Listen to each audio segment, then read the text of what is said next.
May I interpret these words as your refusal to stand trial?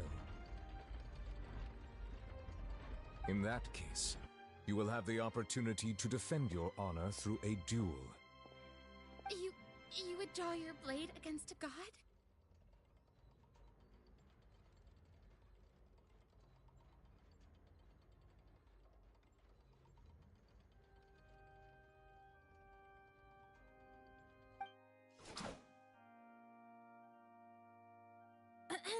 I see. It seems like you have made up your...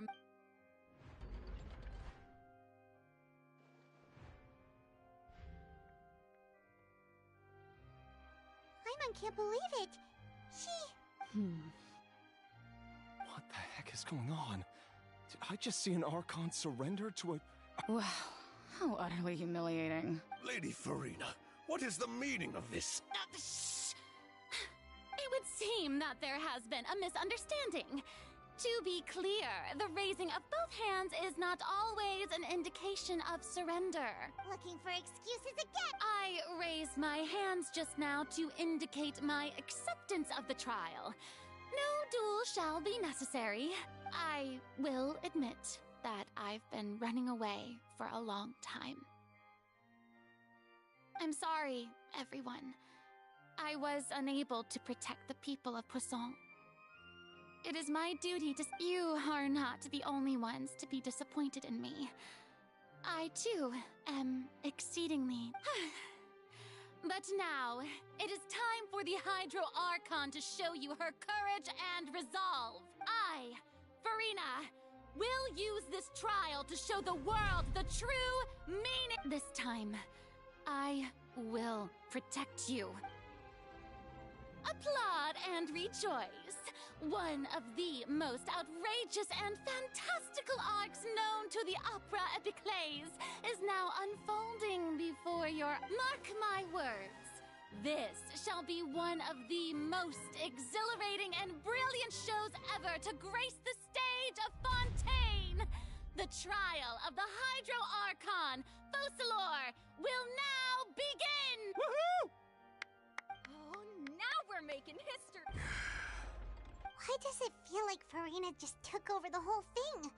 Like, come on! Didn't she just get forced to stand trial for her crime? Also, even though she's still acting super dramatic, she is taking this seriously this time, right?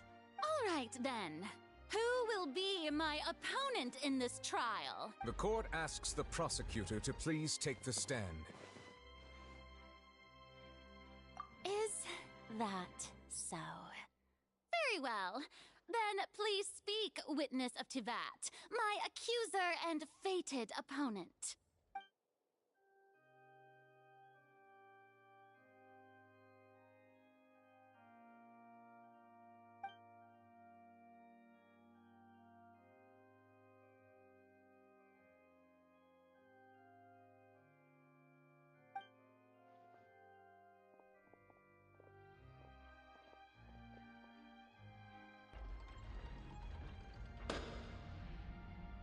Also, please allow me to ask, as a final question before the trial begins, just how much work did you do to force me onto this stage? Well, we did do a lot of prep after the meeting that day. I can go over the tasks assigned to the Spina di Rosula, since they were rather straightforward and easy. Navia, the president of the Spina... Most of the people who participated in the disturbance this morning were my subordinates. They changed into plain clothes and came to the Opera House as regular audience members. With the people's resentment against their Archon has been building as more and more of the prophecy is fulfilled. A spark was all we needed to turn smoldering anger into a flame. Moreover, according to our understanding and analysis of you, when something like that occurred, you would likely flee the scene and head to Poisson by yourself. So, we arranged for a second group to lie in wait there. So, you mean... the ones who scoured the settlement for me were also from... And their goal was to force you to step into the giant magic box so you may personally participate in the greatest magic performance in all of Fontainian... That's right. That house was a magic box, rather than someone's residence. As the super ultimate version of the setup that I used when I first performed at the Opera Epiclese, the volume of the box was increased by a whole order of magnitude, and the distance it traversed was the entire gap between Poisson and Areneas, was an archon instead of a human. My thanks, Farina. Without your help, we could never have pulled off such an extraordinary performance. Of course, this performance was only made possible with Father's support. The House of the Hearth spent a massive amount of labor in Mora to pull this off.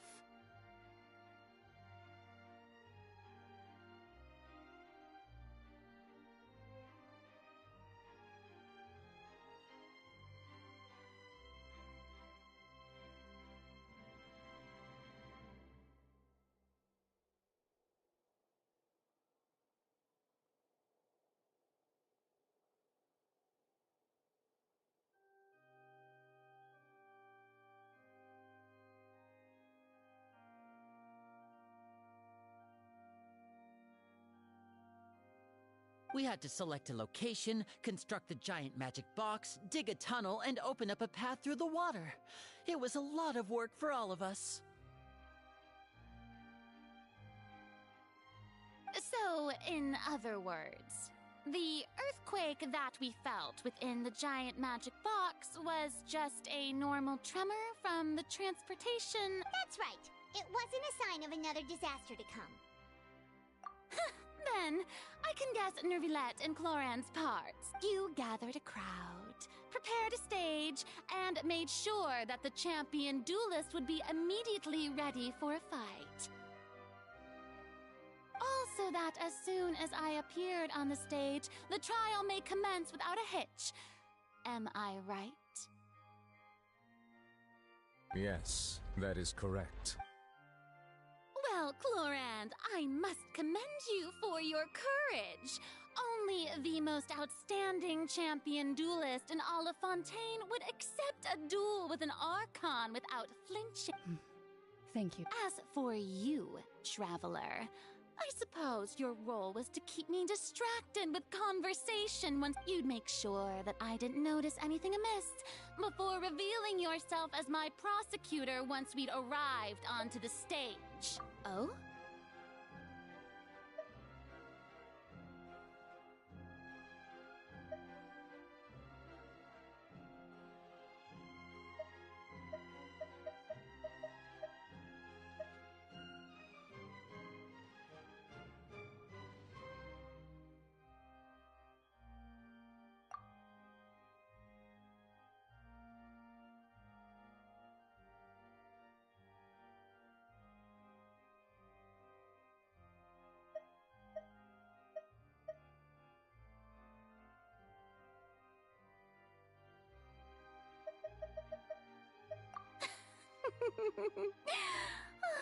Is that so? Then I suppose I must have missed my final chance. It's fine. It matters not. What's done is done. The stage is already set, so there's no reason to disappoint the audience. Let's see this trial through to the very...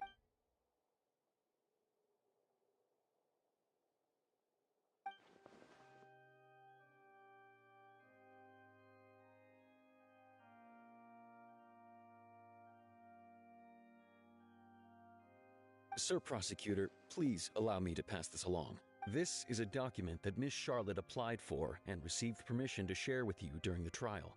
According to her, it should speed up the proceedings. Huh? Charlotte wanted to give us something?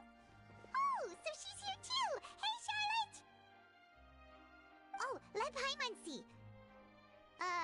Isn't this the exclusive interview that she did with us before? So she's already finished it, huh? Wait. Then that means this document is a perfect timeline of everything that's happened ever since we stepped foot in Fontaine! So in other words, we can refer to this anthology of evidence every time we want to use something from our journey as evidence for an argument!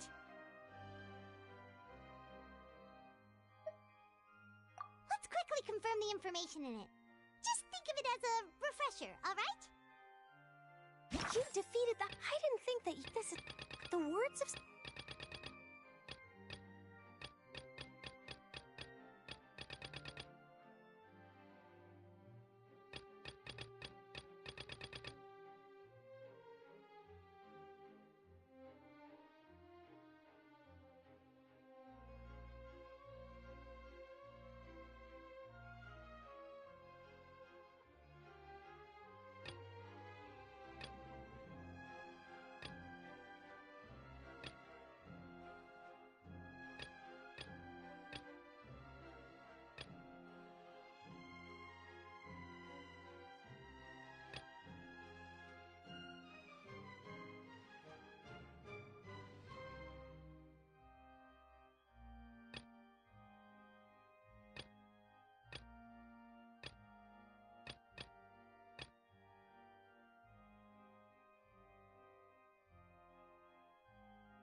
lost my awesome friend Navia.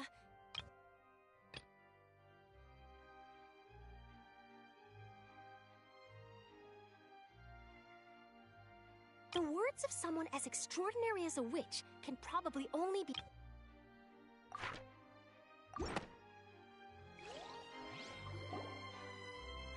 The prosecution and the defense are both in position. The trial shall now begin. Oh, come on, Nervylette. There's no need to repeat. Just fast forward to the part where the prosecution lays out my offenses. As the defendant and the lead actress of this performance, I still haven't even been informed of my supposed guilt. Of course, it is only natural for humans to struggle to understand the actions of a god. However, you will need more than that to convict me. That's true, but my charge here is unrelated to your conduct as an archon.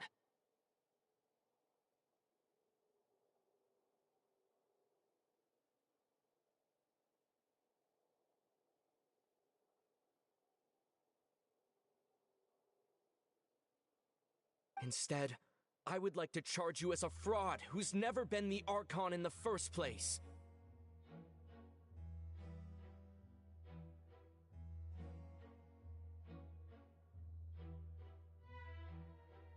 Wait, what was that? Lady Farina's a fraud? Hey, I came here thinking that we were going to try the Hydro Archon for forsaking her duty, but did I hear that right? She's not our Archon at all?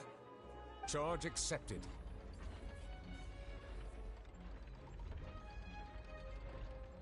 Lady Farina, do you plead guilty to the charge?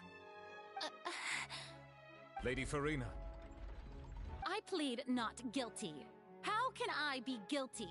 There is no way that I, Focalor, otherwise known as Farina de Fontaine, a member of the Seven and the Regina of all waters, kindreds, peoples, and laws of Fontaine, could be anything other than your true Archon.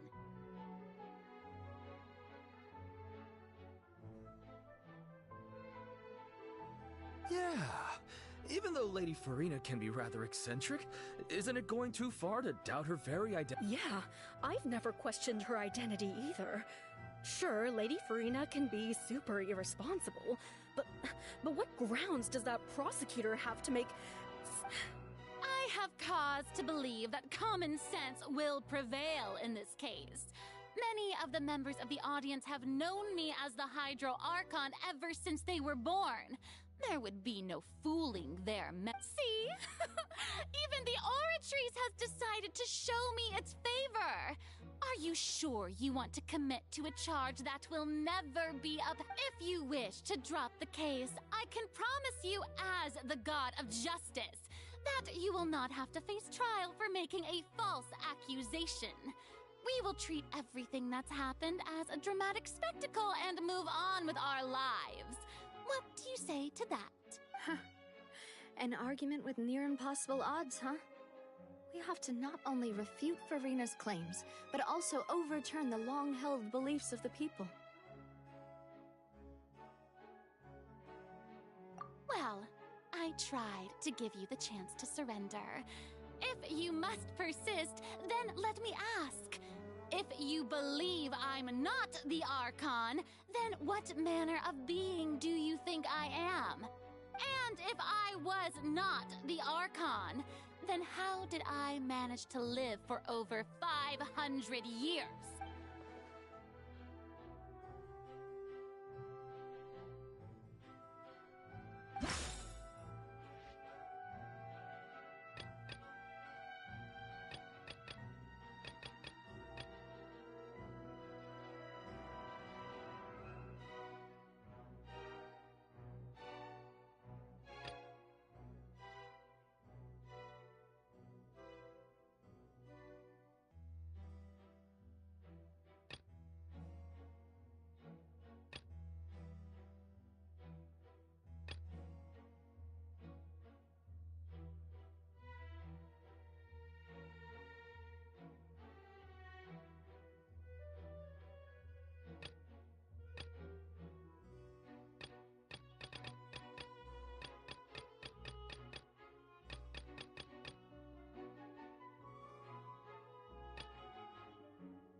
member of another long-lived race, which would allow you to naturally possess an extended lifespan. And second of all, even if that wasn't the case, there could be other ways to extend your life. Who gave you that idea? Was it the knave? You'd sink so low as to use a harbinger's words against me.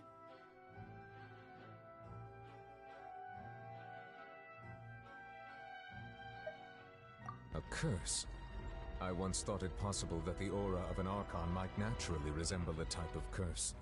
But in light of this claim, perhaps what I sensed was not your divinity, but a curse after all. You sensed it too, huh, Nervalet?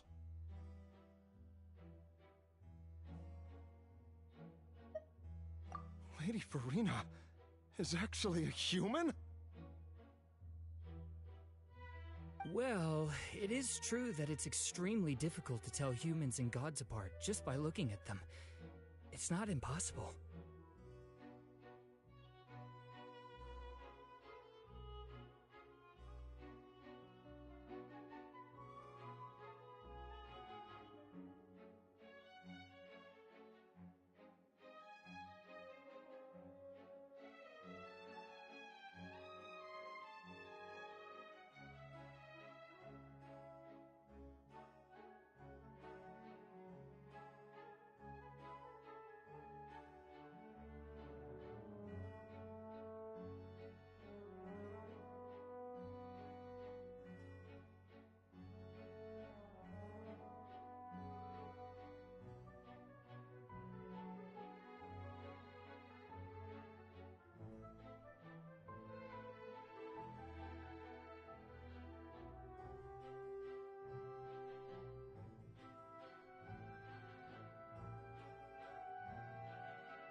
Don't start celebrating too early now. Even if I have been carrying a curse like you said, how does that prove that I am merely a human being?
Everyone knows that the main difference between a human and a god is the possession of authority.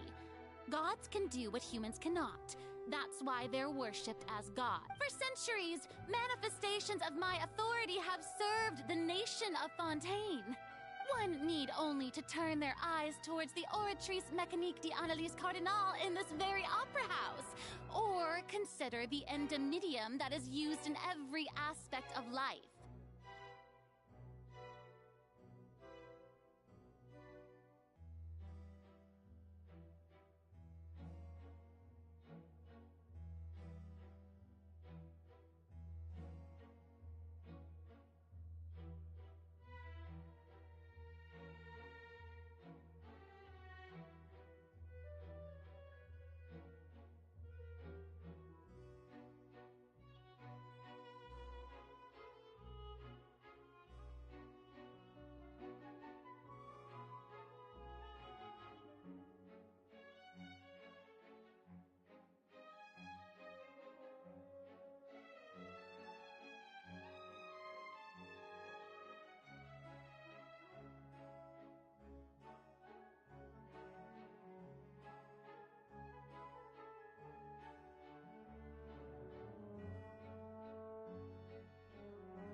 You tried to reference the Oratrice, but weren't you as confused as all the rest of us when the Oratrice declared Child to be guilty without any proof? Otherwise, you should have come up with a good explanation for that by now. Didn't I make myself clear at the time? The decisions of the gods are naturally difficult for humans to comprehend. There is no need to provide an explanation. Lady Farina, I believe a reminder of your current circumstances is in order. While the court is in session, the principles of justice and the law must come before all else. While you are an archon, you are also first and foremost the defendant in this trial. You will prove yourself unable to defend against the prosecution's charges if you continue to withhold vital information against the rules of the court. I never thought you'd use that kind of rhetoric again. That was no trick of rhetoric, Lady Farina. I've merely reiterated the rules of the court. Rules that all should respect and follow. So, you neither knew why Child was declared guilty, nor did you understand the structure and operations of the Oratrice. Instead of having been created by you, the manifestations of authority you mentioned have been made by the real Hydro Archon, haven't they? The real Hydro Archon? Well, now you're really losing me. It is true that I did not know why the Oratrice gave out a guilty verdict that day. But the Oratrice handed out that verdict unilaterally, and it has been operating independently ever since it was first created. You can't argue that just because a divine creation is flawed, that the god behind it must also be no... She's still throwing out all kinds of excuses. Seems like she's confident that we won't be able to produce proof that she has no power over the Oratrice.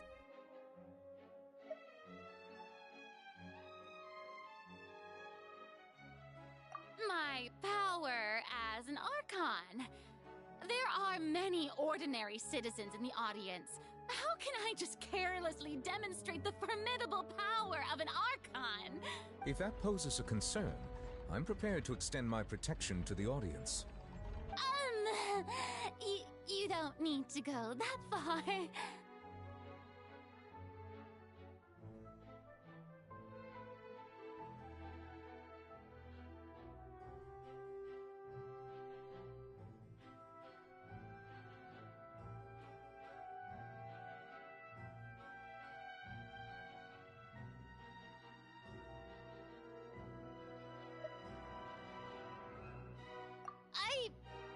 Aren't you the Hydro Archon?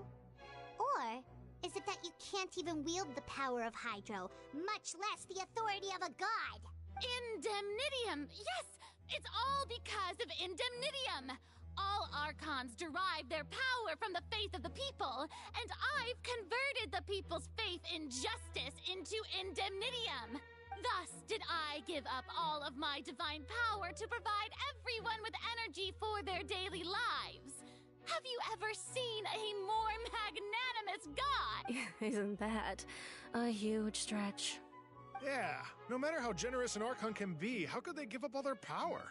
Can a god with no power even still be called a god? It seems like nobody's buying Furina's excuse. Hey, come now, everyone. Please don't stare at me as if I was a liar. I'm still the same Furina you knew, right? The one that you loved. Shouldn't please? You've got to believe me. If what the prosecutor said is true, she really has committed a grave offense. Did she deceive all of us? And all of our parents and grandparents too? And all of our ancestors? Ever since they were born? Enough! That's enough. Tell me then, if I'm not the real Hydro Archon, then who is? If you have no evidence of another Hydro Archon's existence, nor can you find anyone who can back up their claim to be such, then what grounds have you to say that I'm not actually the real deal? Wow, she came up with yet another argument. How can we refute her now? Seems like she really doesn't want to give up.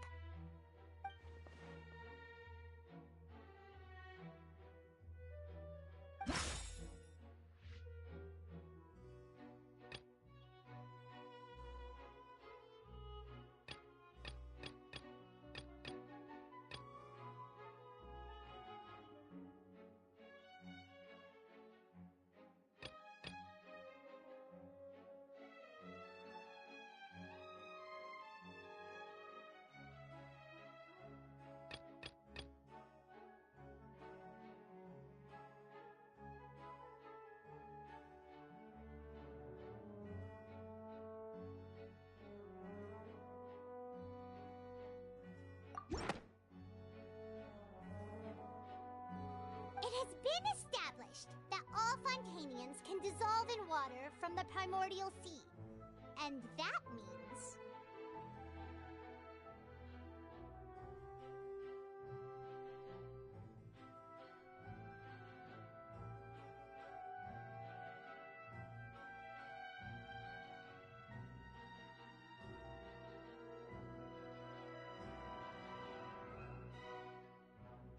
Since you insist on claiming to be a god and not a human, then there's a method that you can use right here and now to eliminate all suspicions of you being the latter. Miss Navia, please apply to serve as a temporary attorney for the prosecution before addressing the court. Though you act in partnership with the prosecutor, you must still adhere to proper procedure. Super sorry, Monsieur Chief Justice. I've brought some seawater from Poisson. As everyone knows, a massive flood struck the area not long ago, taking many lives, including those of some of my closest friends. So, Miss Furina, would you dare to touch some of this seawater? If we are to believe that you are indeed the real Hydro Archon, touching the seawater would have no effect on you. All it should do is strengthen your case.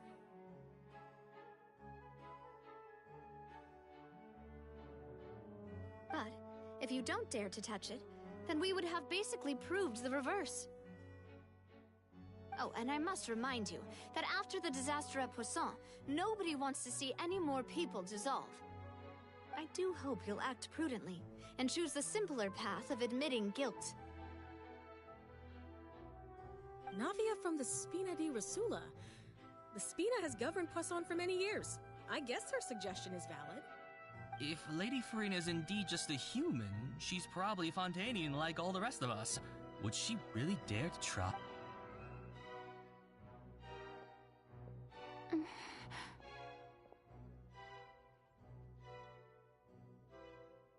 Lady Farina, this test has been unilaterally proposed by the prosecution. As it falls outside the realm of standard court proceedings, you possess the right to decline participation. Well, of course he had to tell her that. But refusing to participate is basically the same as a confession of guilt. She's just staring at the water without saying a single word. It really does. What's going on? Is she really planning to... that's not what we thought she would... Due to the inherent risk of the test, Lady Farina, you may... Hey!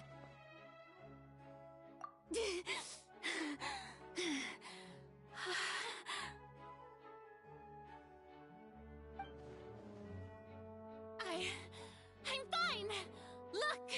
Look at me, everyone! My hand is still here! I haven't been dissolved! Will you believe me now? I really am your archon!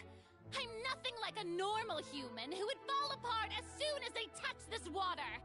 Really? Miss Siegewin? If you're present, Miss Siegewin, please come forward and attend to the defendant. Siegewin? Don't be nervous. It'll just take a few seconds. Let me see. That should be enough. Please announce the results of your evaluation to the court, Miss Siegewin. As everyone doubtlessly saw, Miss Farina was displaying symptoms of hyperventilation and flushed skin. These indicate that she was experiencing the adverse effects of exposure to primordial seawater. The extent to which she was affected is the same as other humans when exposed to primordial seawater of a similar concentration. Thank you, Miss Siegewin. Lady Farina, you may return to the defendant's stand. Oh, wait. What did she just say? I didn't get dissolved. Shouldn't that be enough to prove my innocence? Well, considering your tendency to run from your problems, we did originally prepare a direct sample of the seawater around Poisson. However, after extensive discussion, we exchanged it for a sample that is not concentrated enough to dissolve an actual human. After all, on the off chance that something entirely unexpected might occur.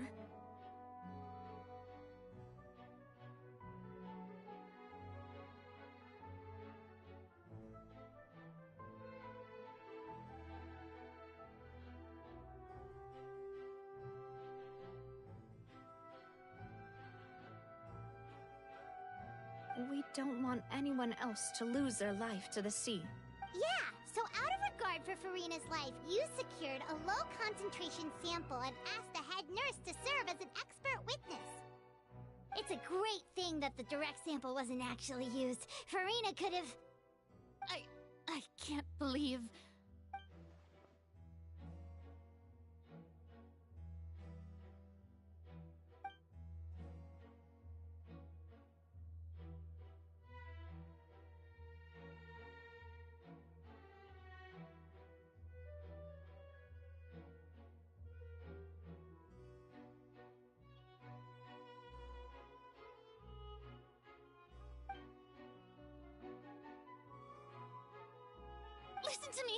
Listen to me, everyone. Please don't give me such cold and disdainful looks. What happened just now didn't prove a single thing. Think about it. How can you conclusively prove that an archon can't also be affected by the primordial seawater?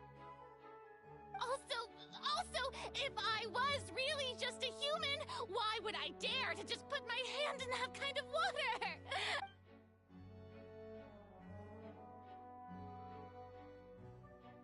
Please, everyone, anyone, just listen to me. I swear, I really am your archon.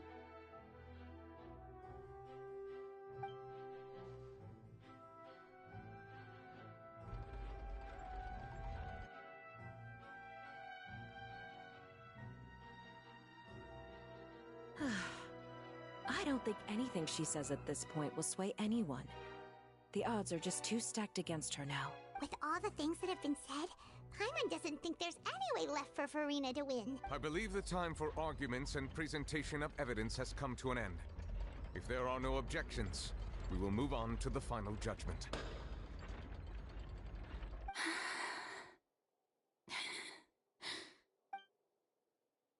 I don't think anything she says at this point will sway anyone just too stacked against her now.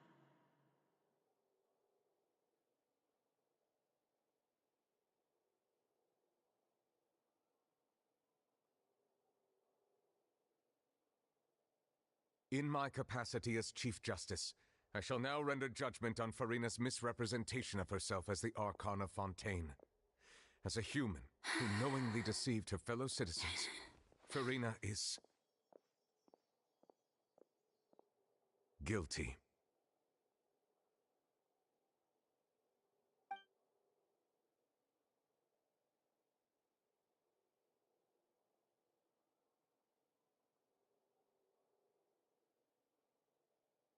We shall now turn to the Oratrice Mécanique d'Analyse Cardinale to render the final verdict on the charges.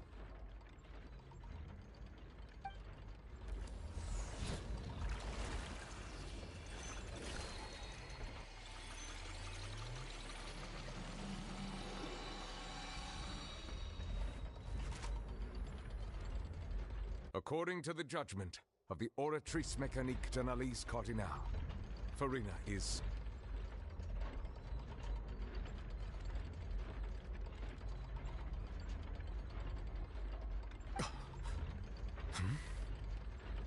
Well, what's wrong? What's the Oratrice's verdict? No. The Oratrice also displays a guilty verdict. Isn't that correct then? However, the exact wording of the verdict is thus. The Hydro Archon, guilty to be punished via the death sentence. The deaths? That's actually one of the available sentences? I've always thought that it was just a myth. The one and only time the death sentence has been handed out at the court, and it's been given to the very person we've worshipped as the god of justice? What an unexpected Furina's been sentenced to death by the Oratrice? We just wanted to use the trial to show her the seriousness of things so she'd tell us the truth. This outcome is indeed quite strange. According to Fontaine's current definitions of justice, as well as its recommendations for criminal sentences, is this sentence really appropriate for the crimes that have been committed? Yeah, even Vacher wasn't sentenced to death by the Oratrice. You know, the real evil mastermind behind the serial disappearances case.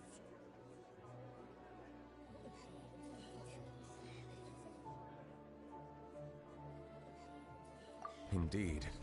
Not only is Furina's sentence overly excessive, the very point of our trial today was also to prove that Furina has never been the Hydro Archon in the first place. But now, the Oratrice seems to have deliberately invoked the title of the Hydro Archon. What does this mean?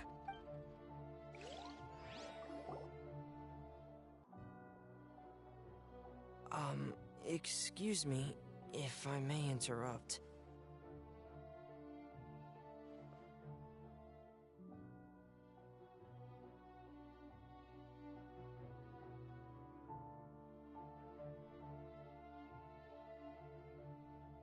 Is the trial still going? Fremine! Oh, you finally made it. I assume this means you've completed your mission? Mm-hmm.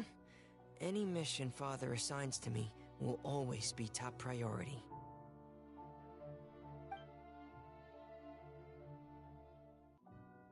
Is that the first prophecy slate?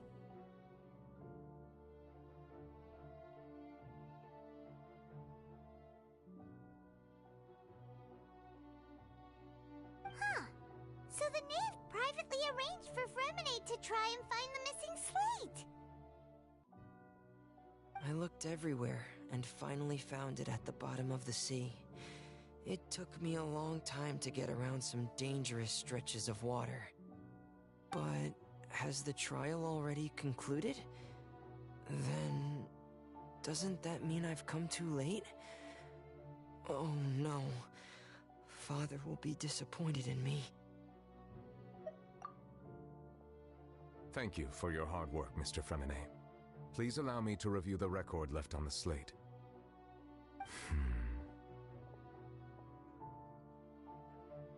Traveler, I believe that you have already seen the other existing slates, and would like you to come here and confirm their contents.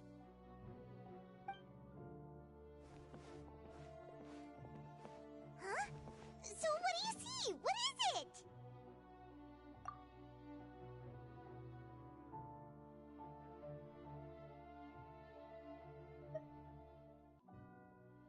I believe I've now made sense of the Hydro Archon's crime. It has to do with Fontaine's lost history. Huh? Isn't the Hydro Archon just guilty of deceiving her people? Oh, wait, no, that's Farina, and we've already proven that she's not the Hydro Archon. So when you say Hydro Archon, do you mean the real Hydro Archon we've been kinda talking about? In truth, everything that you've encountered in Fontaine up until this point can be traced back to the contents of these stone slates. However, I'm uncertain as to how much sense they currently make to you.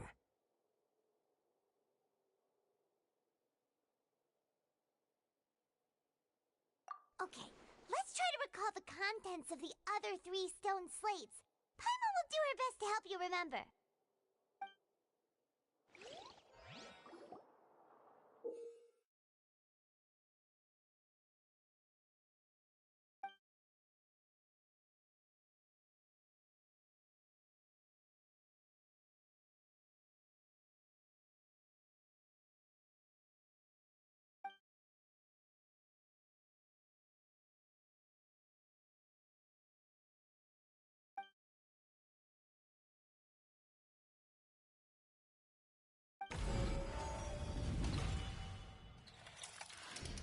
The first stone slate describes what you just said. It seems to show the previous Hydro Archon using her divine power, and then the Oceanids turn into humans. Does that mean that Fontainians are transformed Oceanids? Oh, Paimon wasn't expecting that. But if Oceanids can turn into humans, then perhaps this process can be reversed as well. The second stone slate shows Celestia floating in the sky, and the Hydro Archon and her people worshipping it together. But the heavens still brought judgment down upon them. This must be the point when the Hydro Archon and the Fontainians were branded with their original sin. Does this mean that the original sin and the Hydro Archon sin are the same thing? The third slate shows the Hydro Archon sinking into the sea surrounded by many people. That reminds Paimon, didn't we also watch that happen to someone else? Well, the fourth slate is the prophecy the Fontainians have been talking about. People dissolving into the sea, the Hydro Archon crying on her throne, and so on. We didn't believe that such a crazy disaster could happen at first, did we? But after that incident, it was just a question of when and not if.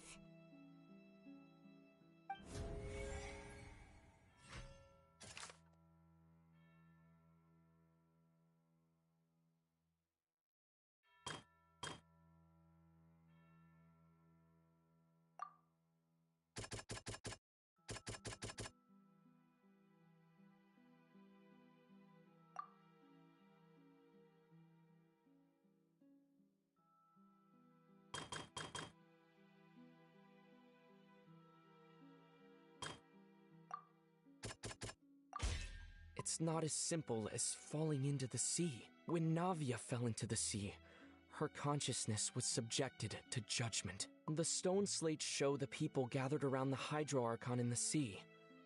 Could that be alluding to the same thing?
Perhaps what is about to take place has all happened before. The true sin of the Hydro Archon that Nervalet mentioned, and the original sin cast down on the people of Fontaine by...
We know from the case of the serial disappearances, and the first stone slate tells this might be the...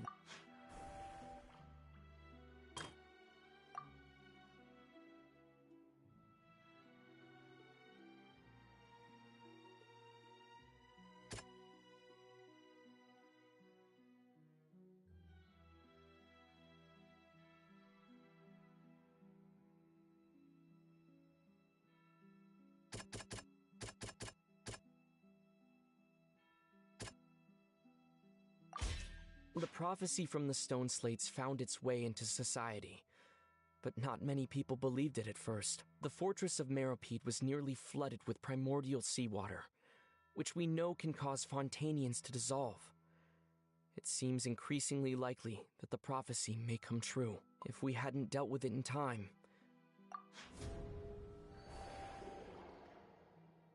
They'll dissolve into the primordial sea but won't cease to exist. Their essence will flow in the seawater, converge, and take the form of an oceanid. The Hydro Archon was sentenced to death in court, shocking everyone present. Perhaps this means that her sin was actually Fontaine's original sin. Navia fell into the water inside those ruins, and she nearly dissolved. She was surrounded by the people of Poisson in a court within her consciousness, and was forced to take part in a trial meant to make her stay. The eruption of the primordial sea at the fortress of Meropide was the surest sign that the prophecy was about to come to pass no matter what.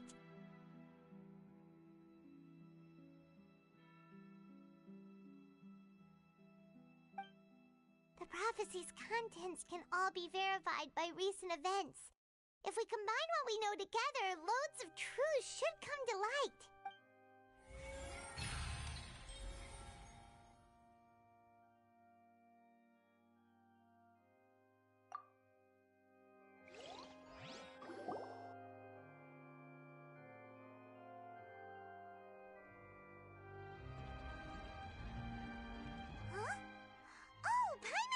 Now, so that's how you can, but then it feels like we're going to have to share some truly shocking revelation. Let's hear them.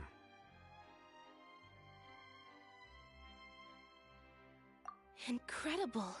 Linny, did you hear that? not real humans. All Fontanians were originally created by the late previous Hydro Archon, with Oceanids as their basis. The evidence for that can be found in how only Fontanians could dissolve in primordial seawater, and how all the girls Vacher dissolved were also turned into Oceanids. Oh, and according to Navia, when she was about to get dissolved, she also saw everyone gathered around for a trial, all of them in the shape of Oceanids. Indeed.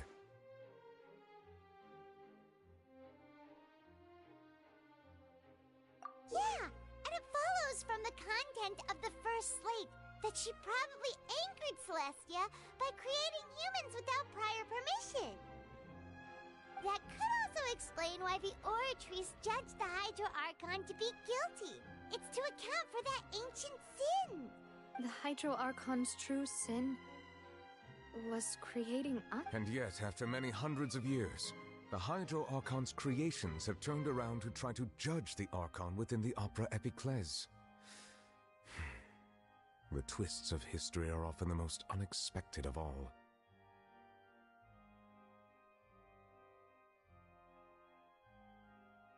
Yeah, isn't the image here just like when Navia fell into the sea? So wouldn't it be trying to show the image of the Hydro Archon also falling into the sea once the prophecy has been fulfilled in the fourth slate?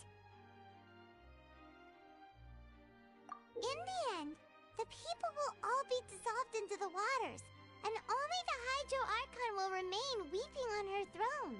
Only then will the sins of the people of Fontaine be washed away. Did Paimon get all that right? You've made some keen deductions. I must say, given how much you still don't know, it is impressive that you've already managed to connect so much. However, while you were able to decode all the information on the slates, they've also been etched with an additional layer of hidden information using a different power source. When we were at the ruins, I tried to decipher the hidden information recorded in the slates. But since we only had 3 slates at the time, I was unable to come to a full conclusion. Now that the slate collection is complete, I shall make another attempt to decipher the narrative recorded within. If everything goes well, we should finally be informed of the unadulterated truth.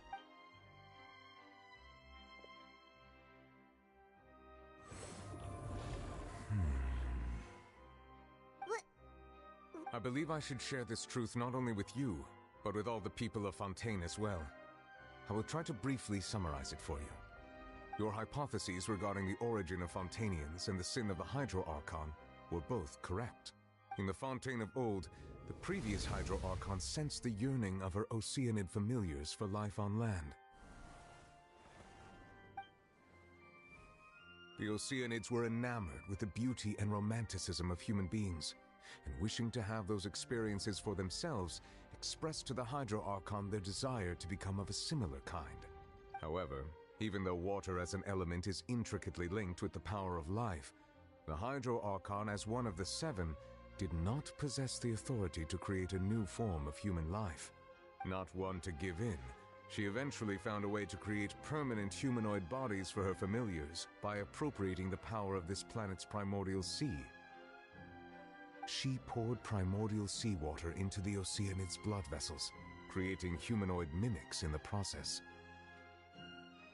But if Fontanians were to ever come into direct contact with water from the primordial sea, the power within their bodies would escape these artificial restraints and return to the sea. As a result, their forms would collapse, and they would be reverted to their original forms as Oceanids. Of course, the Hydro Archon never received permission from the heavenly principles to create a new human race. And thus, the Hydro Archon and all of her creations came to shoulder the original sin of appropriating the power of the primordial sea. That is the true history of how the people of Fontaine first came into being. So we were all... That's way too much information for me. I think I'm just going to pretend that I never heard a single thing. Wait, but if that's the truth, we can't let the Hydro Archon be sentenced to death. After all, her only sin was creating us. This really might be too much information for your regular Fontanian. but it does answer a lot of our questions. Alas, your hypothesis regarding the third and fourth stone slates was inaccurate. The slates' respective positions are, in fact, correct. A key point of the visual on the third slate is how all the individuals depicted in the water are humans rather than Oceanids.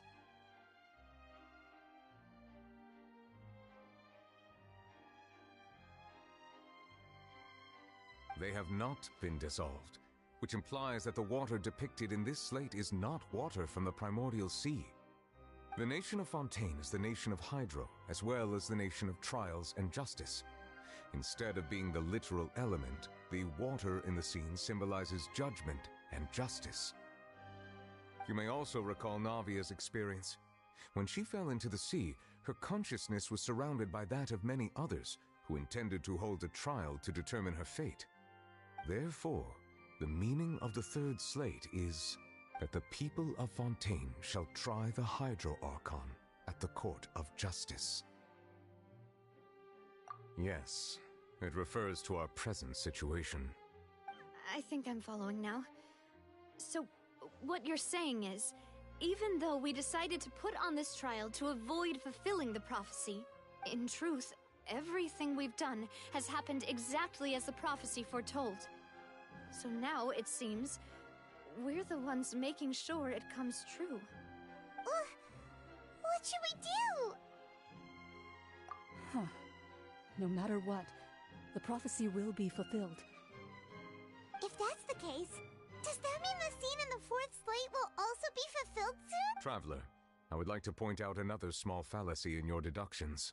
About the fourth slate, you probably thought that the eruption of primordial seawater beneath the fortress of Meripede served as the surest sign that the prophecy was about to come to pass, yes? However, I believe that rather than being a sure sign, that eruption could in fact only be a small warning of something far worse to come. As for the root cause of the catastrophe, I believe you've already encountered it once before.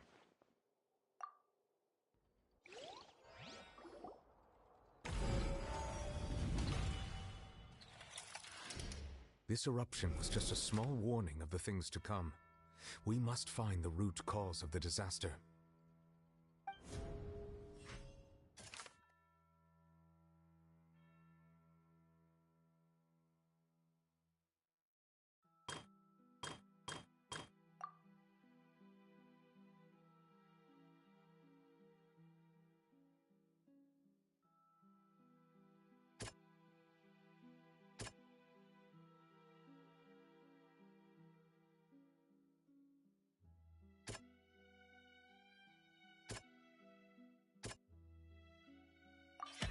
It was both dream and reality.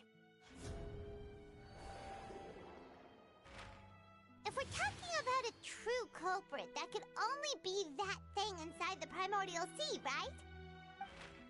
The truth, the original sin, the trial, and the root cause of the disaster.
So we've met it at last. I understand very well why it has chosen to make an appearance here. That whale does not belong to Tevat. It is a monster that has traversed the stars, weeping all the while.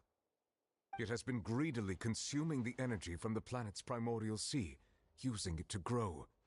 That is the main cause for the rising sea levels.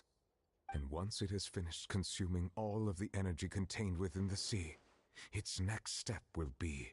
You said that when the Hydro Archon first created Fontanians out of Oceanids, she filled their blood vessels with primordial seawater. Precisely. That whale finds the blood of Fontanians nigh impossible to resist. Therefore, when it left the primordial sea, it decided to make its next stop a packed opera house full of food. Food in the form of Fontanians. We just barely managed to push it back, right? In that case, won't it come back to target the people again once it's managed to recover its strength? That is correct. Indeed, it is more accurate to say that we should thank that Harbinger for buying us some time. Without him, the whale would have likely come onto land far sooner. From the way he looked, he must have been fighting the creature for quite a long time. That battle maniac. We've always known that he had a special connection with that whale, but we definitely didn't expect it to help us out like this. Anyway, now that we know that this whale is the actual cause of the disaster recorded in the prophecy, all we need to do to stop the prophecy would be to find a way to beat it up, right? It is too late. It had already absorbed too much of the primordial sea's energy before we could notice it. At this point, it has become practically integrated with the sea itself. Even if the entirety of Tevat were to be destroyed, it could still survive and swim off towards some other world. That's not something I will accept. We've already done everything we can, and we even found the true culprit. We've come so far. You can't just tell me that the last hurdle is some impossible foe. That's just not fair. Indeed. That's not how a grand performance... I'll fight it to the end. So the prophecy will be fulfilled no matter what, huh?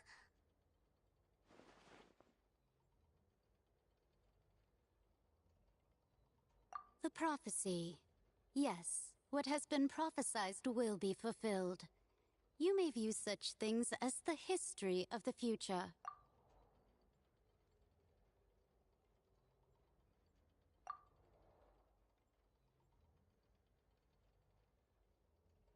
Just as prophecies are usually only the future as seen from the perspectives of the gods, could things be happening in hidden corners where the gods' gaze does not? Ultimately, fate shall serve as your only guide, no matter what will happen in Tevat's future. All you need to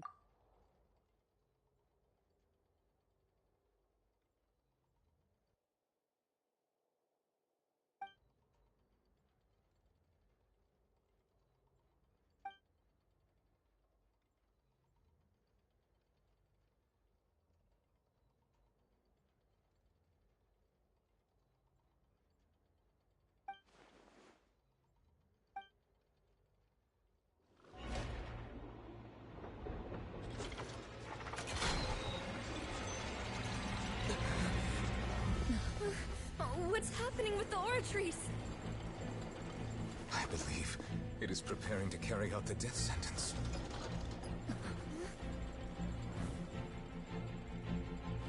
Furina!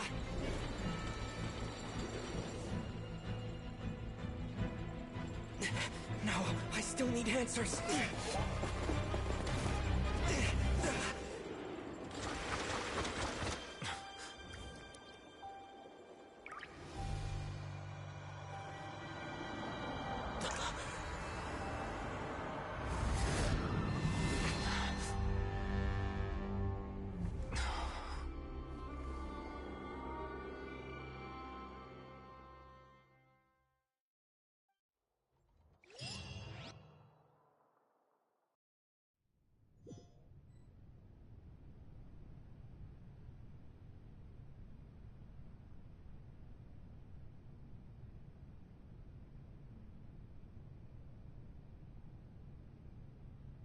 You...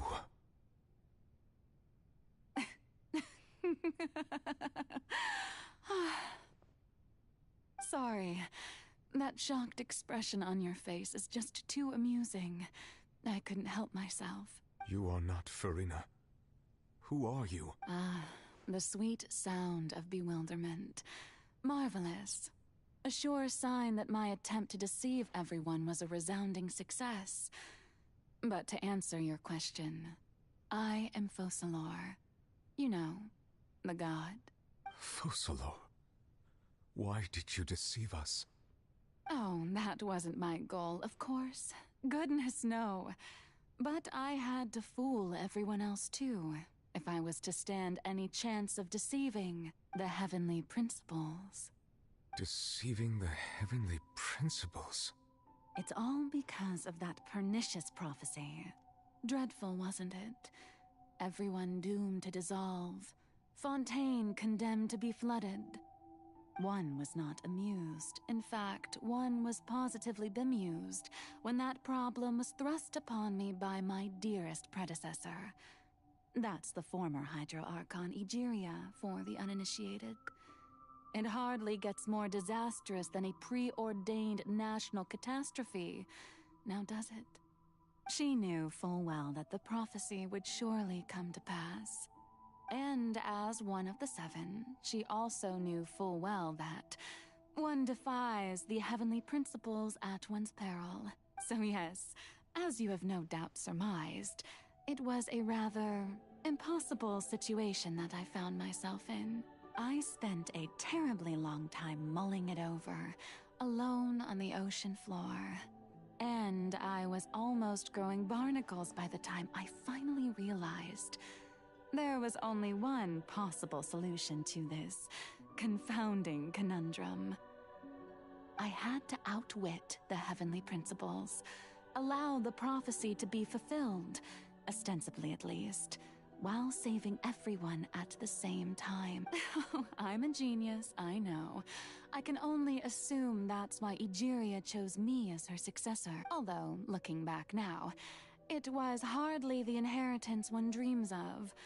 Between the task of saving the nation, the quotidian duties of the Hydro Archon, and not to mention the original sin of creating a new race of humans, I dare say she left me quite a colossal mess to clean up. But one can only play the hand one is dealt. I did not choose this, any more than I chose to be one of her Oceanid familiars. So you were also once one of the Oceanids, transformed into a human by Egeria's hand? Yes, I was. I always dreamed of becoming human. And I still do, even now.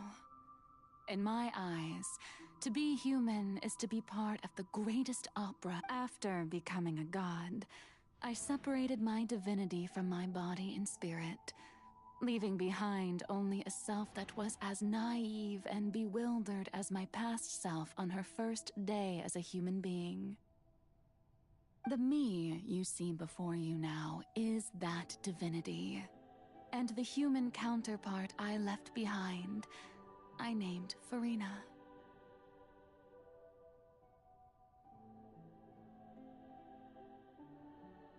She could feel joy, sorrow, and everything in between. She could be as vain and conceited, or as meek and vulnerable as she wished. Her strengths were of a kind only a human could possess, as were her shortcomings. But in my eyes, Farina's humanity was what made her perfect. She was perfectly human in every way. The person I always wanted to be. Anyway, so then I cursed her. All part of the plan, of course. The plan to deceive the heavenly... Do you still remember the final scene of the prophecy? The Hydro Archon. In order that the prophecy might appear fulfilled, I invited Farina to be an actress, to play the part of the Hydro Archon in the prophecy. Under the curse I placed on her, so long as I, Focalor's divinity, continued to exist, she could not die. But nor was she free to live her life in the pursuit of happiness. Instead, she was forced to take the stage in the opera house, to embrace the role of leading lady, to forever play the part of the god from the prophecy, all to create a deceitful appearance of that prophecy coming to pass. I suppose now you probably understand why your court is called the Opera Epiclese.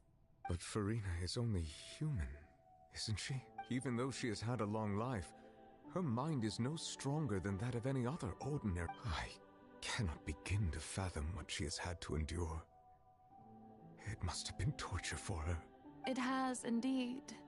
And although she is, in a sense, me in human form, I most definitely owe her an apology for it. It's been 500 years, and all along, she's been playing her part in the most unimaginably long, unbearably lonely, and agonizingly painful opera of all time.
invited you to come onto the stage. Now, I understand your admiration for my august self, but I must ask you to keep to the rules. All right. It is not my intent to reprimand you. There is no need to state your name. Just be off with you. Do not distract me from my performance. Oh, do not jest. Can you not feel it? I am Focalor. The eyes of countless Fontanians are upon me. I must, at all times, display the utmost elegance and nobility.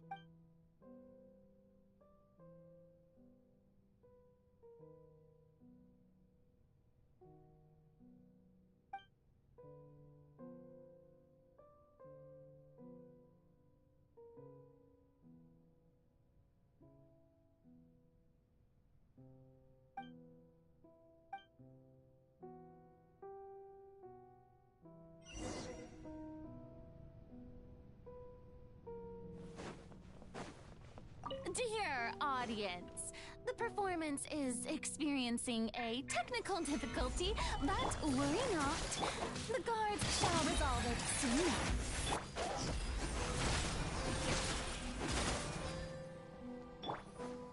Hey, what gives?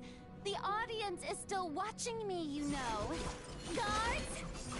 Wait, where are the guards? Guards!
Farina. Huh? Who's that? Who's calling me? Where are you? Be not nervous. Be not afraid. I am before you. Wait a moment. You're near me? How can this be?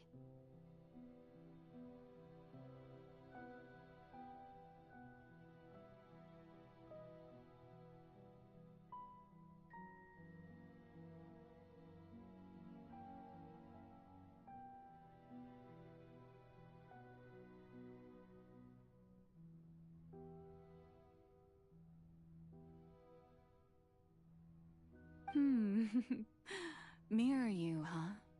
You know what? That's not bad. Let's go with that. Mirror me. What do you wish to say? The prophecy. Have you heard of it? What prophecy? Wait. I know. I think. I don't know why, but it's... The people will all be dissolved into the waters, and only the Hydro Archon will remain, weeping on her throne. Only then will the sins of the people of Fontaine be washed. Oh. What's going on? I can't seem to remember anything clearly. The only thing I know for sure is this prophecy. Will it really come to pass?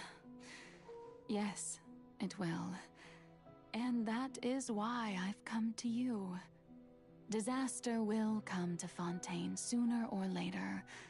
Things will develop just as the prophecy declared. There is no escaping it. But doesn't that mean everyone will die? I'm a Fontanian just like them. Oh, don't worry. Magical meetings exist in this world precisely to give people a chance to turn things around. It is the reason why you met me today. I will tell you how to save everyone, but you may have to suffer somewhat. Oh, so there's still hope after all. Goodness, you frightened me. You spoke so much and with so much certainty. As for the suffering, well, I will admit that the first thing that came to mind was, why do I have to be the one? But if the prophecy will come true, I'll also die anyway, right? So if I've already met you as my if there were scales, with all the people of Fontaine on one side, and my pain on the other, is it not obvious where the scales should tilt? You truly are the perfect human. I suppose this would also be the justice that belongs to you. Huh? Don't worry, it's nothing. Listen well. Fontaine has just lost its Hydro Archon. I need you to play a role. That of the new Archon. Play as a god. That's right. You must begin a never-ending masquerade. You must never let anyone suspect your identity. If you can keep it up, then I shall have my way of defying this prophecy. But should your identity be revealed, then all hope will— But how will I do this? A human assuming the role of a god without— Don't worry. What you must do is not to turn yourself into a real god. You simply need to play the role of a god as humans imagine them to be. Being a human yourself, I'm sure you already know what such an entity would be like. Remember, your true challenge will not be pursuing divinity, but contending against humanity. I'm still not sure I understand, but— So, how long am I going to have to play the— To accomplish this mission, you will have to stay on the stage for many, many years. You will endure and not— But I promise you, all will eventually end in a magnificent and dramatic trial. A trial? Huh. How exciting.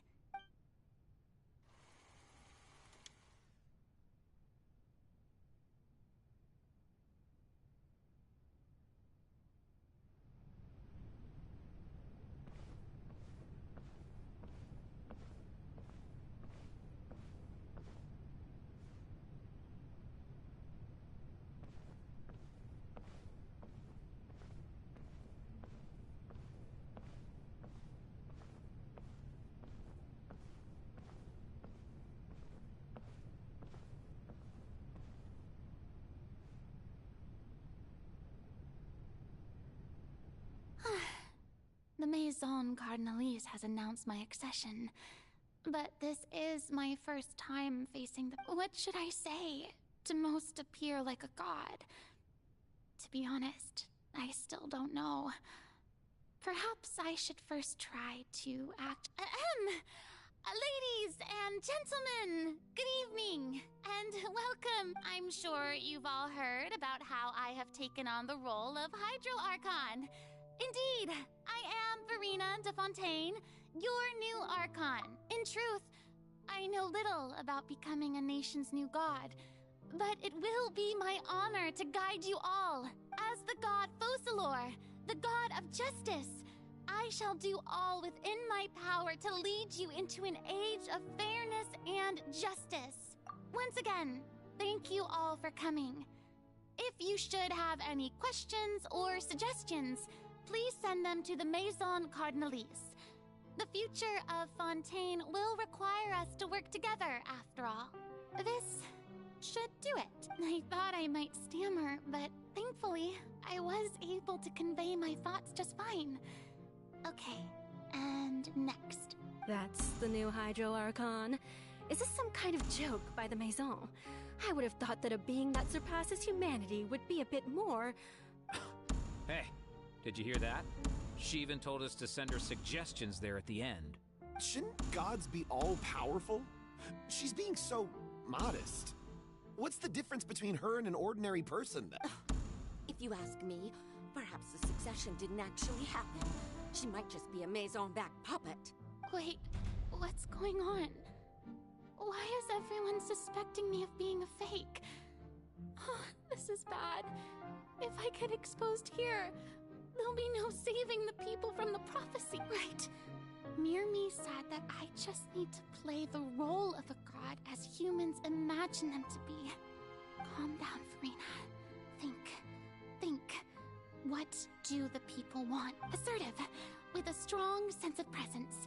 One who can dispel all doubt. That...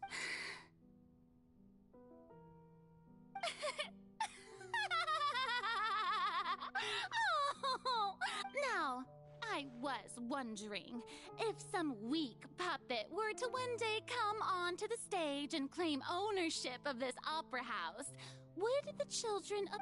Well, it seems that you would all see right through them. Having passed my test, you are qualified to witness wondrous trials alongside my august self. Herein, you may consider my previous act a door gift of sorts. I thought it was a debut that suited. Now then, let us be reintroduced. Ah, so that was just a performance. How could I have forgotten that we were inside an opera? Personality? It's quite shocking, to be honest, but I suppose it's a better look than before. Such a fascinating and bold deity. How wonderful! Our future may yet be bright after all. It seems I've turned them around. Best follow this flow and restart my accession speech. My dear people, whether you acknowledge me or not, whether you trust me or nay, I say to you, keep faith in your ardor for justice. We have heard it said that this nation's sins can no longer be washed away. Well, I say that justice is most fragrant when it blooms amid sin. No, this won't work. They'll suspect me again. I must play the role that they want me to play. The scales of justice should not weigh heavy in the hands of its god. On one side, it must carry fairness and justice. And on the other, praise and applause. May law be the prayer on our lips. May judgment be our worship. Let us light the fires and drink to the future of Fontaine. There is no trouble in this world that justice cannot solve. All that is needed is for you, my people, to believe in it, heart and soul. So long as I, the Archon Focalor, stand within the Opera Epiclese, so long as I stand before the Oratrice, I shall even judge the gods of this world!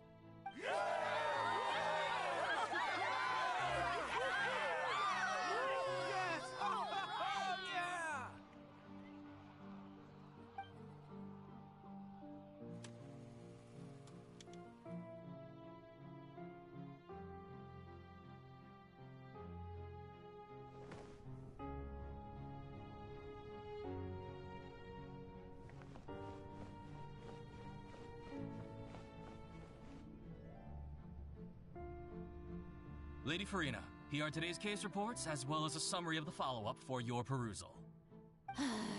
Come now. Was I not just at the Opera House in person? Leave these kinds of things to Neuvillette. Besides, none of these trials were the one that I'm looking forward to the most.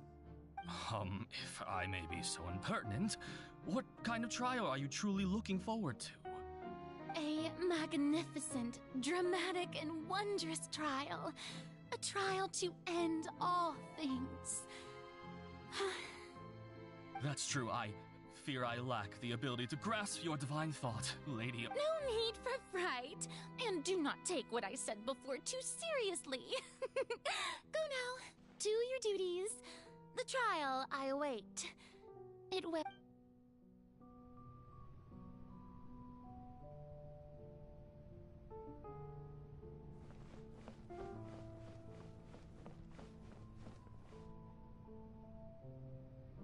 Lady Farina, I don't know what to say.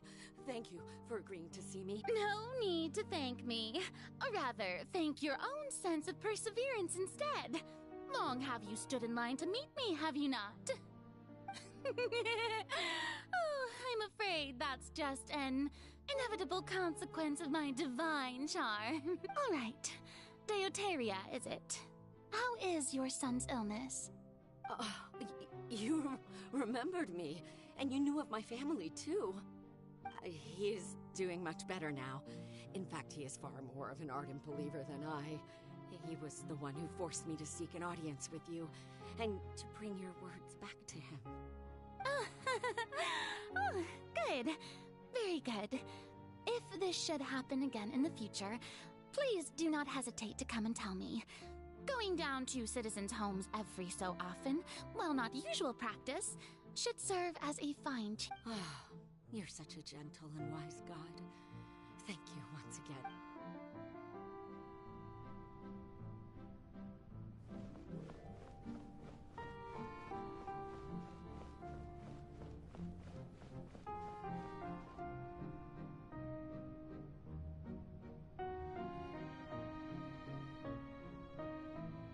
Lady Farina, here are the latest hydrological reports.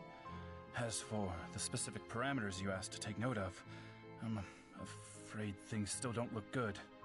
I see. It's as I thought, then.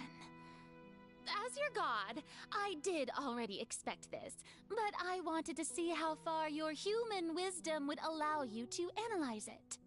All manner of signs indicate that the prophecy will still come to pass. Forget it. That's not something you need to worry about right now. Well, as I understand it, the Fontaine Research Institute is also trying to find a way to counter the rising water levels. Really? Have they found anything? I'm afraid that they haven't found any effective solution thus far. Is that so? Well, no wonder. This issue has reached the realm of the gods, after all. Still, their spirit is praiseworthy.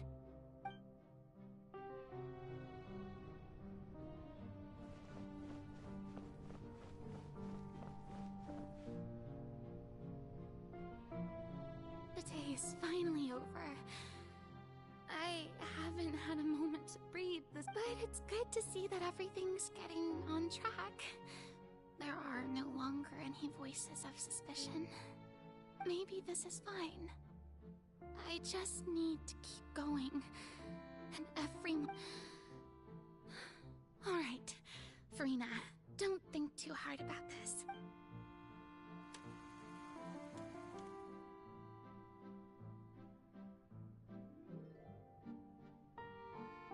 Lady Farina, here are the new trial reports for the latest cases, as well as a summary of the follow-up. There'll be no need for that. I've seen them already. There's no need to go back over scenes I've witnessed in person before.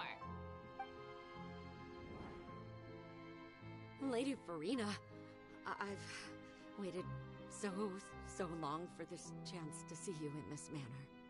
Indeed, my dear, loyal citizen. This joyous moment is an honor for us both.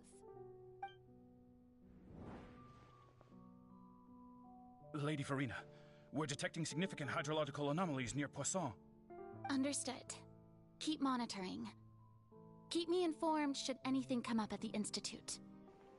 அம்மா I don't think I let anything slip today. I must show the people that there is nothing to worry about.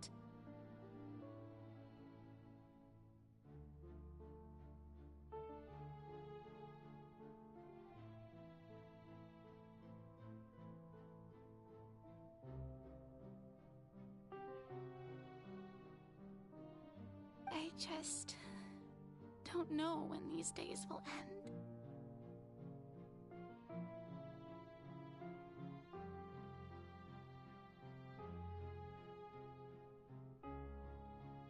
I feel utterly exhausted. Best to rest early today, too.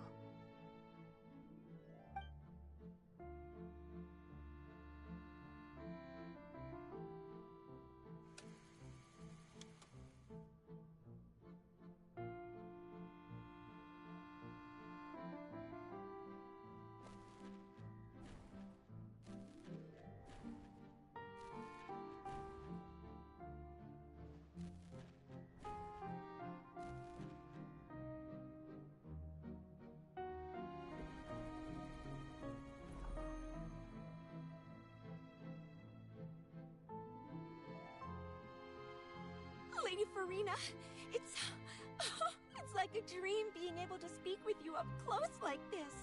I've heard that the first member of our family who was honored to receive an audience with you was Madame Deoteria, almost 20 generations ago. And what a fine family yours is indeed. It brings me great joy to meet such a faithful believer, a descendant of a line most ardent.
Surely you exaggerate, Lady Farina.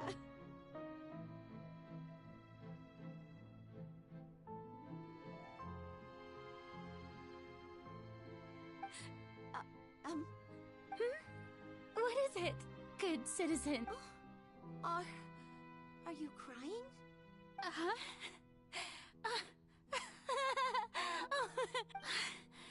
This must be the overflow of hydro from my person.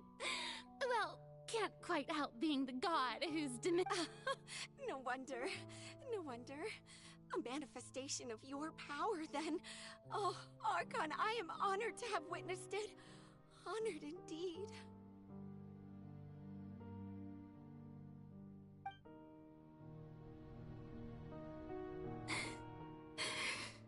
So interminable.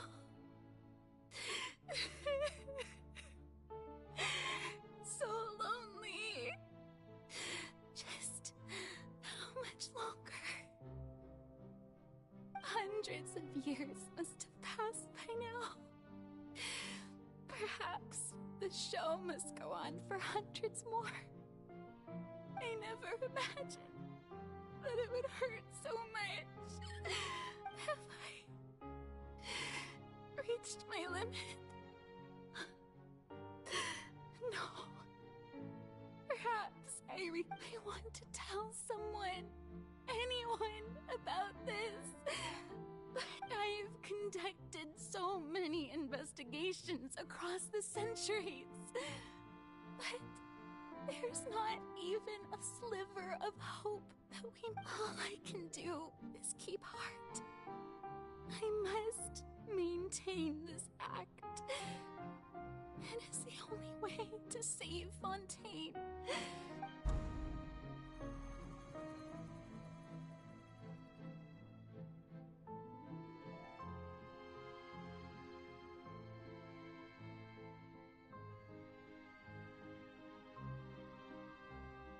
Farina, you don't have to shoulder this burden alone.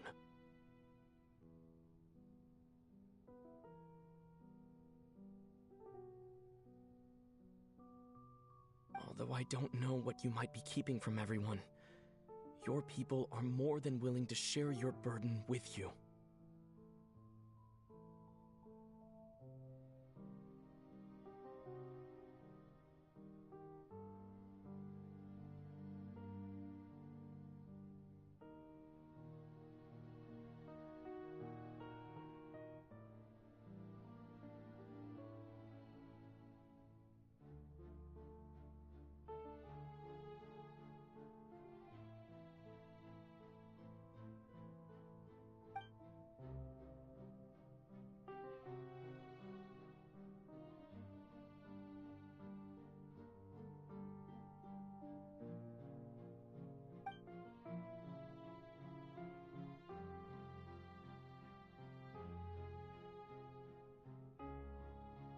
Share my burden.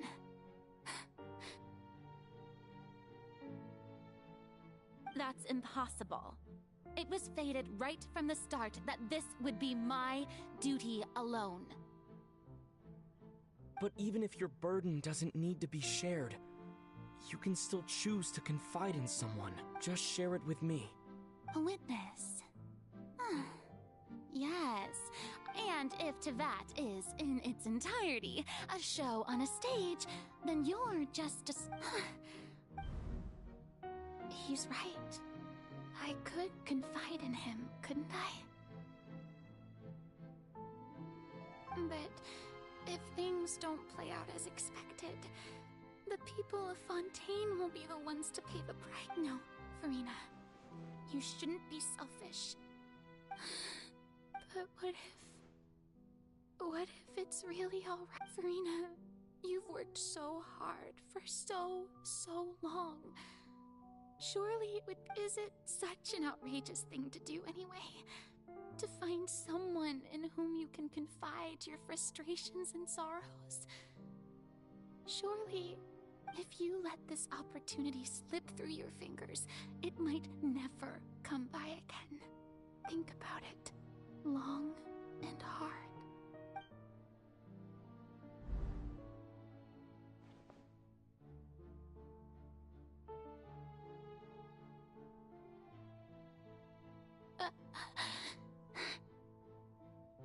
No, I have nothing to say. I am Farina, the Archon. All you need to do, dear spectator, is to witness my performance until the curtains fall.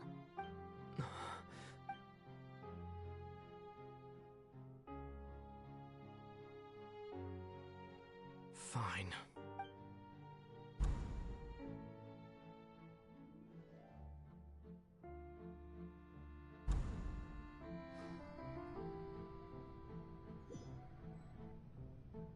So even Farina doesn't know the truth?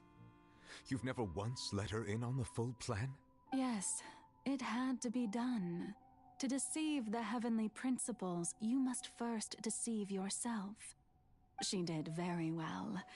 If she had let her resolve falter even once in these 5 centuries, Fontaine would have been doomed to the most tragic fate.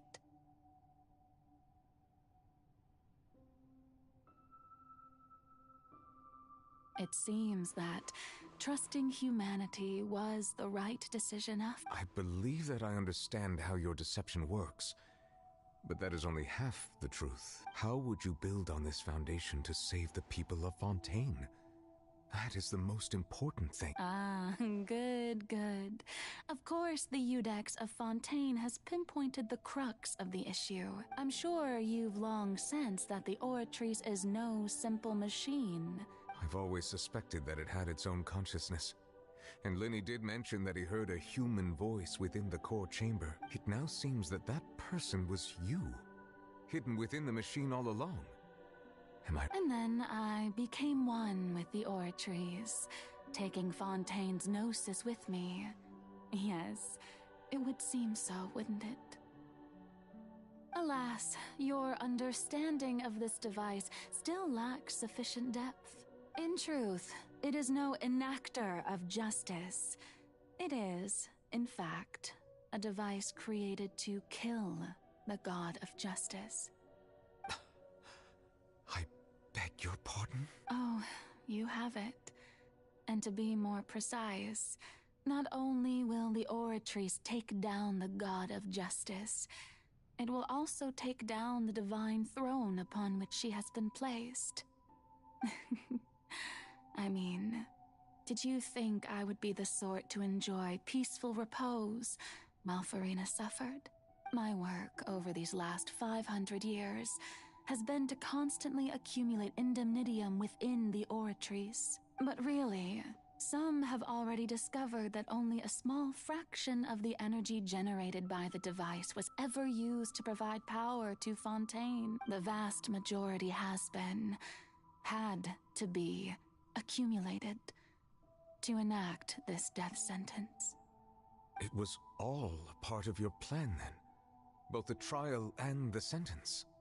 Indeed. This power, accrued over 5 centuries, could have sustained Fontainians for millennia had it only been used for that purpose. Almost all of it has now been stored within the Oratrice. But only power of this magnitude could hope to destroy the Hydro Archon's divine throne, shaking the rules established by Celestia and breaking through the institution that is the Seven. So the Oratrice's call for death was for neither Farina nor Focalor, but for the Hydro Archon.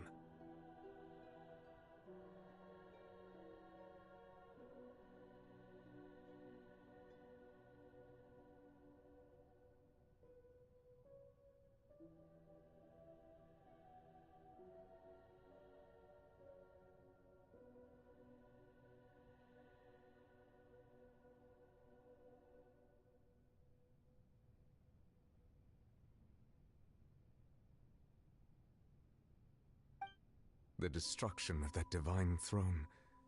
If I do not misunderstand your intent, you must be... returning what's rightfully yours to you, of course. In other words, this was all done to return the authority of the Hydro Archon to the Hydro Dragon of this planet. But...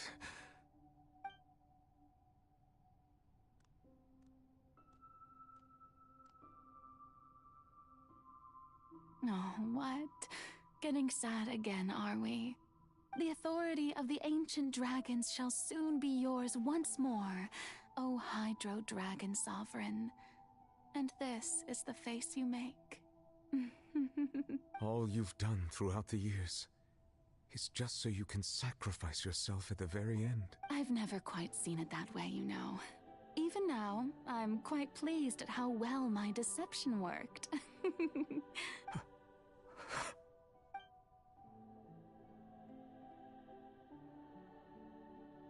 Hydro Dragon, don't cry. I must say, had it been within my rights, I would have loved to judge the heavenly principles themselves. Were they not guilty of essentially the same crime? Egeria stole the power of the primordial sea, and the heavenly principles stole the power you ancient dragons possessed. I, for my part, am the god of justice. And is it not just that your original powers should be returned to you? Speaking of justice, I have always believed that justice lies in the process of pursuing human existence itself.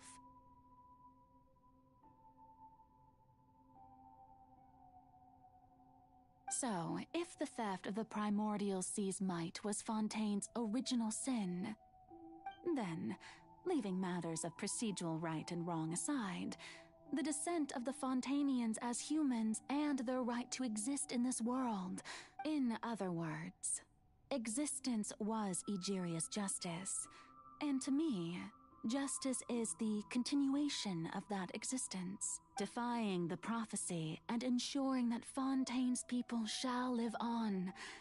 That, at this point, we... whether it be myself or all other Fontanians, have shouldered the burden of this sin for far too long. Iudex Neuvillette, the highest judge in our land, when you regain your full power as an elemental sovereign, what verdict shall you pass upon us?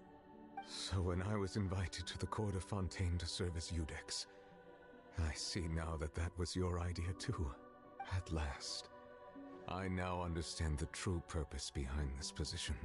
In the beginning, I was uninterested in human existence. But these 5 centuries of living alongside them have gradually brought about mutual understanding between us. And I have even attempted to feel as they feel. You are a devious one, Focalors. Things being as they are. Surely you know that I could never declare them to be guilty.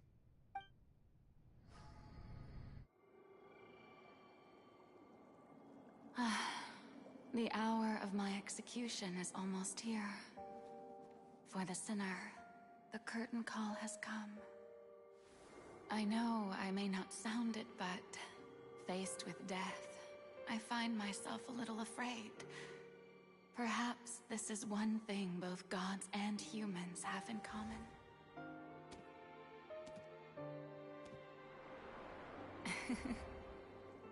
Farewell, Neuvillette. I hope you've enjoyed the part you played these 500 years.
I, Iudex Neuvillette, hereby declare, people of Fontaine, your sins are forgiven.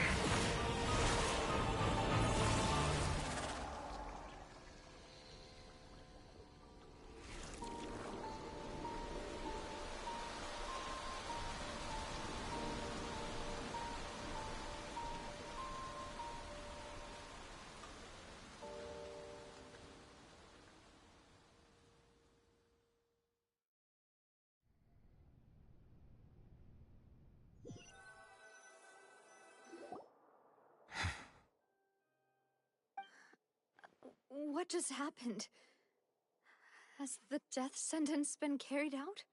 Was that bright light some sort of misdirection? I have a feeling that something huge just happened. But since we're all still alive and haven't been dissolved, I assume whatever happened was good for us. It's time to end this. We must mete out punishment to that beast. Didn't you say just a moment ago that it can't be defeated? I have gained the strength sufficient to deal with it.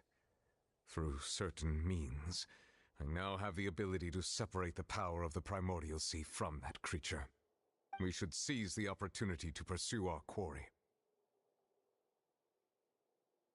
Traveler, now that the oratories can no longer function, I require an executor to help me mete out justice. The root of the calamities befalling Fontaine. The beast that enacts the prophecy. Its name is the all-devouring narwhal. Come with me, traveler. The hour of execution has come.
The all-devouring narwhal cannot resist its instinct to devour.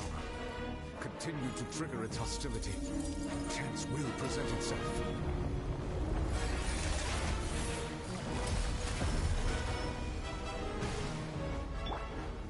Solidify! Gotcha!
Thanks for helping with the cleanup. It should have been my job, but... oh well. It was just supposed to be a short private training session for me. I didn't think that my disciple and my master's pet would start brawling in the meantime. Well, actually, I had a feeling that it would happen at some point, but they bumped into one another earlier than I thought. What a blunder. I suppose I'll have to swing my sword 3 million times as penance. That power... Who are you exactly? Hyman has an idea. From what she said earlier, she must be Child's master. Skirk, right? It's just that he gave us the impression that she was the less talkative person. I simply did not have anything to say to the weak. But you, on the other hand, managed to defeat the all-devouring narwhal without using power from beyond this world. So you may speak to me as equals. I have to agree. It's a strange use of a planet's primordial waters just to raise an all-devouring narwhal.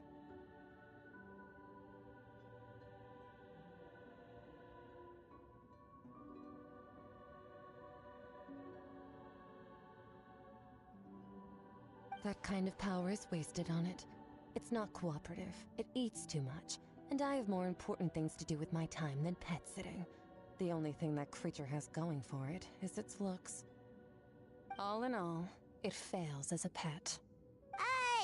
Miss Skirk? I think you might have missed the point. The point being? Well, being that this pet almost destroyed an entire nation. So what sort of person is your master? Well, child's master's master. Oh, right. So you don't know him. Sorry, I assumed you did. His name is Sertologi. Huh? I am unfamiliar with that name. Huh. So Master isn't sufficiently famous. How should I describe him then? Have you heard of the name The Fowl? The Fowl? Still nothing? Well, how about the Visionary? Vetterfulnir then? Or Gold Rhindaughter? Ooh, that one we've heard! Rhindaughter's part of the Hexen Circle. She's Albedo's mom, right? Oh, so you do know that name. To be honest, I also heard all of those names and titles from my master. I don't actually know them either. But I suppose you understand now, yes? My master is likely a similar sort to Rhindaughter. They are both pursuing some form of perfection. Wait! Didn't you also mention a visionary person? Paimon didn't quite catch their name. Actually, never mind that. I believe it expedient to inform you that the all-devouring narwhal used up nearly all its strength fighting you. Such roiling hydro energies will prove difficult for the planet's deep seas to digest. As such, the Fontaine back on the surface has most likely been thrown into chaos. In other words, the prophecy that you've been fretting over should now be in full swing. What?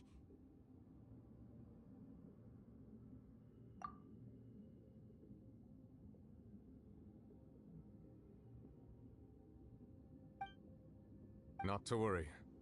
Focalor has already managed to deceive the heavenly principles.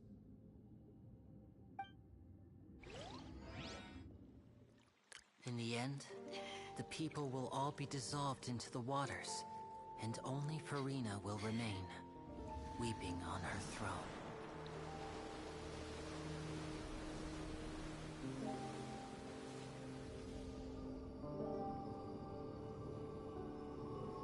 Only then will the sins of the people of Fontaine be washed away.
All hands, initiate emergency rescue!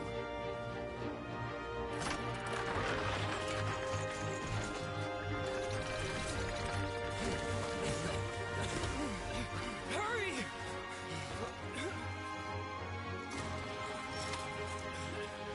Hey, lend a hand!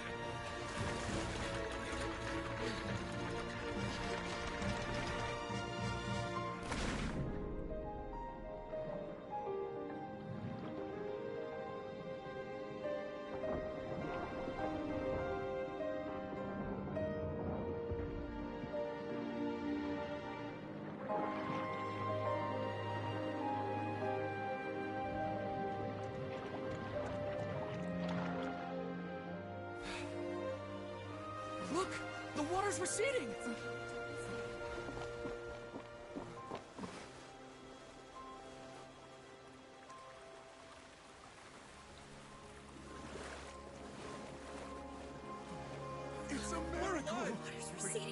It didn't dissolve. The prophecy was wrong. The prophecy was wrong.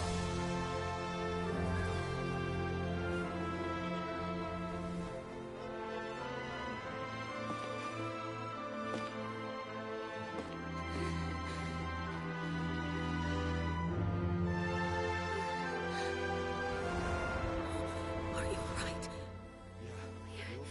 We're saved. The prophecy was wrong.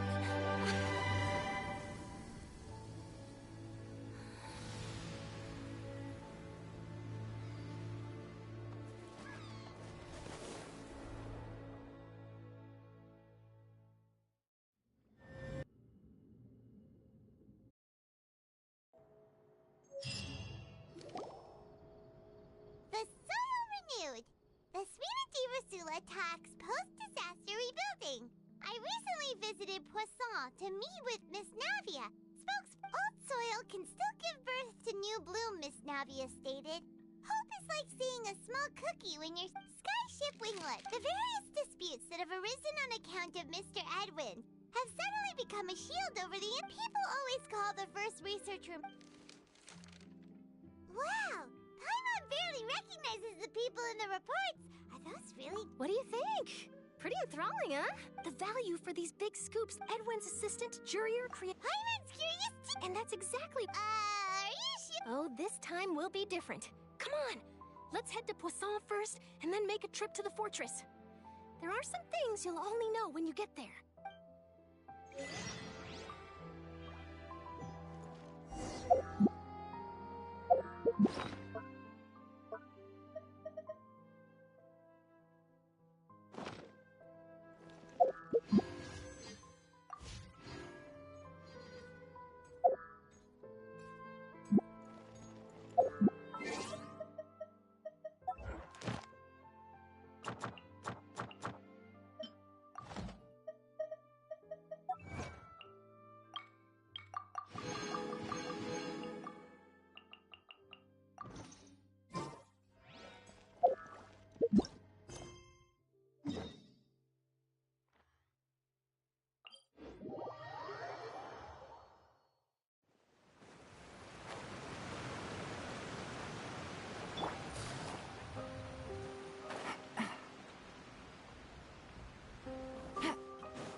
Oh, it's you.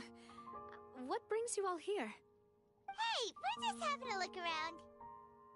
I'm here to update myself on how things are going here. Let me introduce you.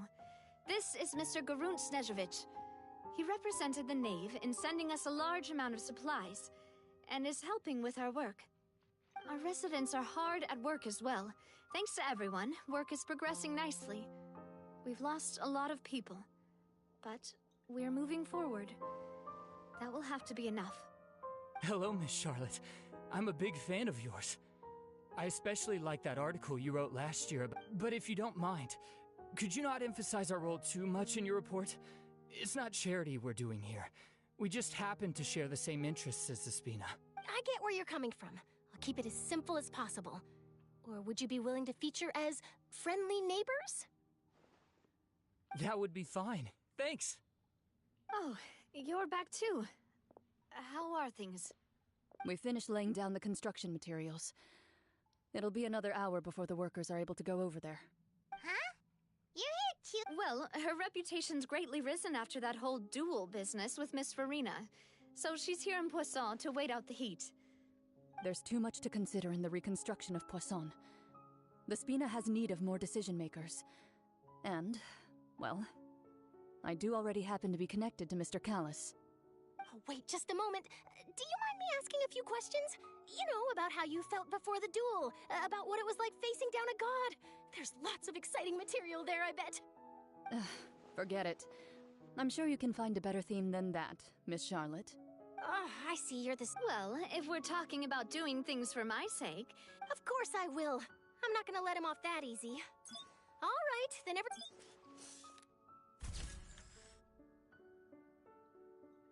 did it go? Was Was it a good shot? Not bad. Your addition really helped the composition of the picture. All right, hang on a moment. Let me snap a few more shots. All right, that should do it. I'll be back here later anyway, so let's call it a day. You're very quick. Speed is of the essence when it... Also, not to brag, but I'm pretty good at building... Wow. I'll hazard a guess that this is how you got that interview at the Fortress of Meripede. Whoa, you're well in... That's a very In truth, all Monsieur Neuvillette asked me was, when did the Fortress become so friendly towards the media? I told him that it was best not to speak too soon.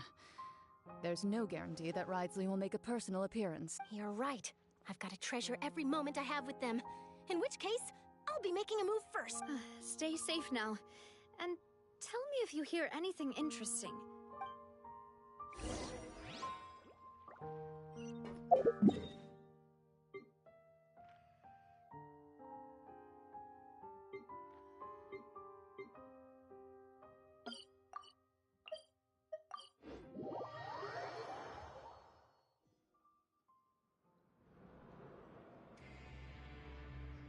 Wow, guess we're here again, huh?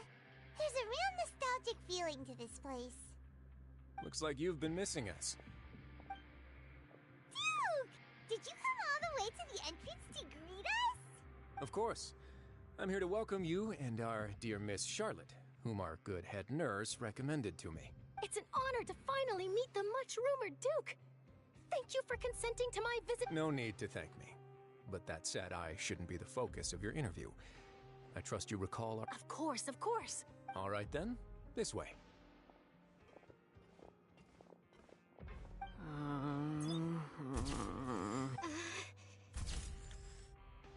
Hey, no need to be so nervous. I've already taken all the photos we need. Miss Charlotte, do these It would seem that Miss Lorvine doesn't want her face to appear beside that of Mr. Jurier, hmm? Sir, please don't say things... But it looks like dear Mr. Jurier denies it. Might this interview be very... No, I just... This is my first time being interviewed, and I'm very thankful to the Steambird for... Now, I might not look it, but I actually did meet Mr. Edwin once. The boat that brought about a miracle. The ark that saved the people. Why, you recreated a myth back there. Like, still, if I might ask, where's that flying ship now? Huh. Looks like Charlotte's trying to get herself another exclusive scoop.